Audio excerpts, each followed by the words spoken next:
Cactus, l'entretien du jour accueille l'auteur, acteur et réalisateur franco-marocain Hafid Goud. Avec lui, nous évoquons son engagement citoyen, son riche parcours, sa passion pour la réalisation, l'art dramatique, pour le théâtre, puis ses nombreux rôles au cinéma et à la télévision.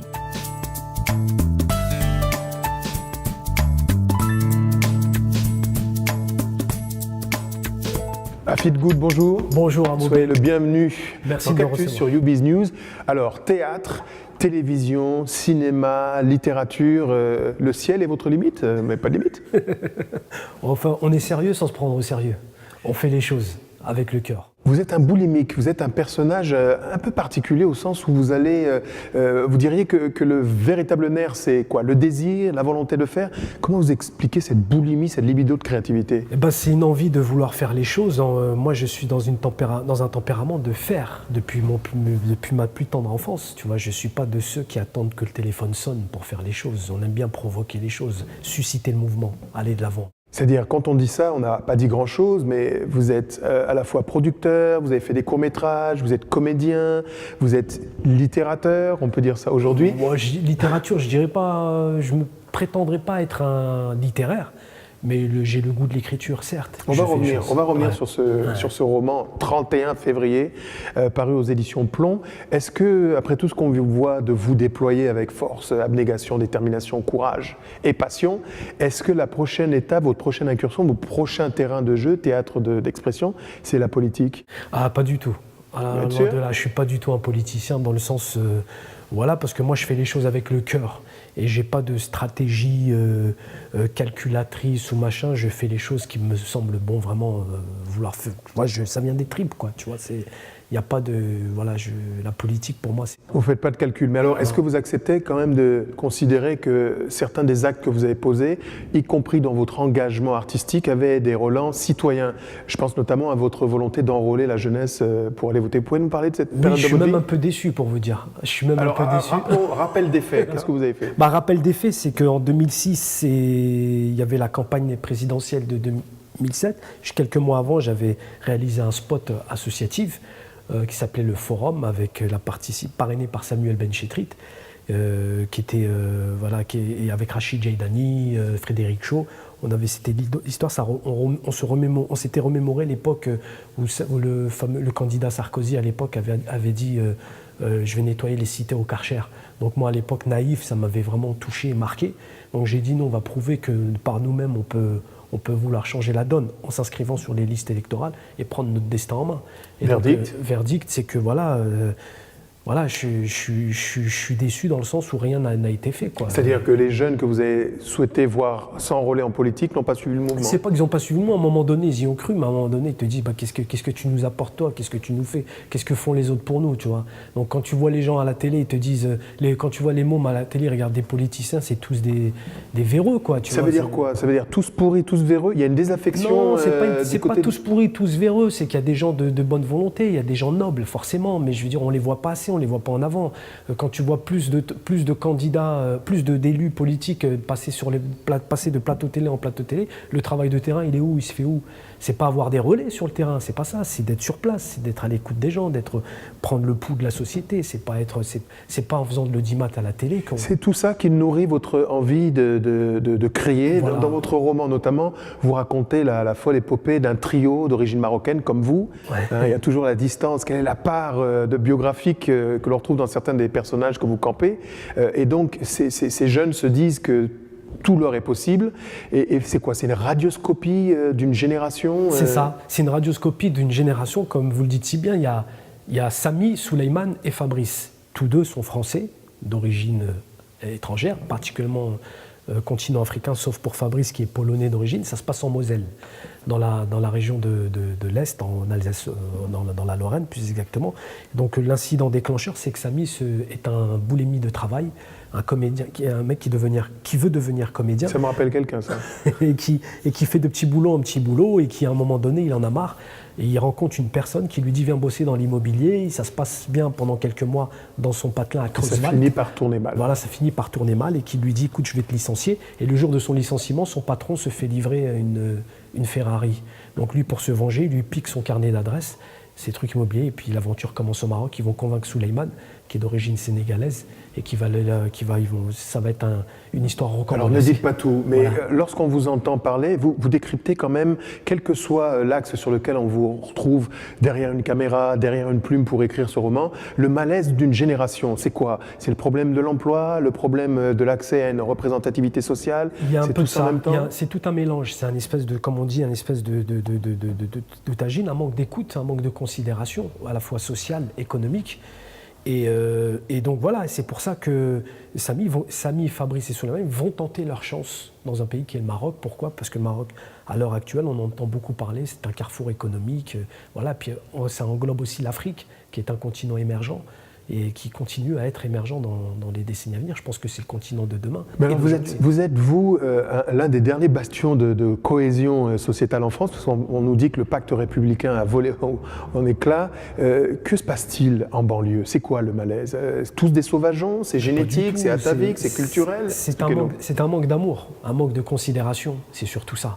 C'est surtout un manque de... Pour moi, après, je considère que quand on a envie de faire les choses, on peut les faire par nous-mêmes. Surtout aujourd'hui, tout est à notre disposition avec tous les outils informatiques, Internet, réseaux sociaux.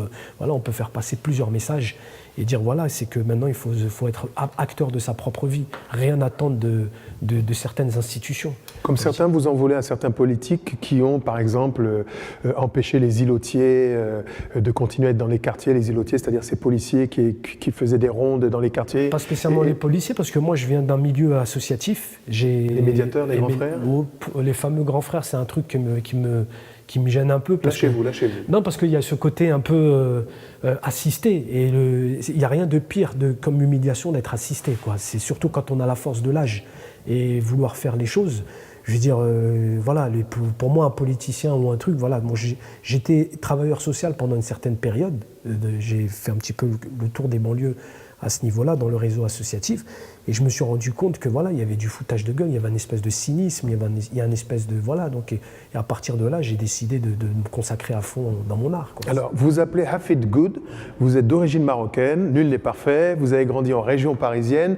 Hafid Good, on l'a compris, c'est un hommage à J.B. James Brown. Ouais, c'est ça, parce que depuis ma tendre enfance, on m'appelle Hafid Good. Donc et au fur et à mesure, dans ma création artistique, je me suis fait appeler dans le milieu comme ça, Hafid Good. Alors, vous avez des passions qui sont plurielles et qui s'expriment, je l'ai dit, tantôt au théâtre, tantôt derrière une plume.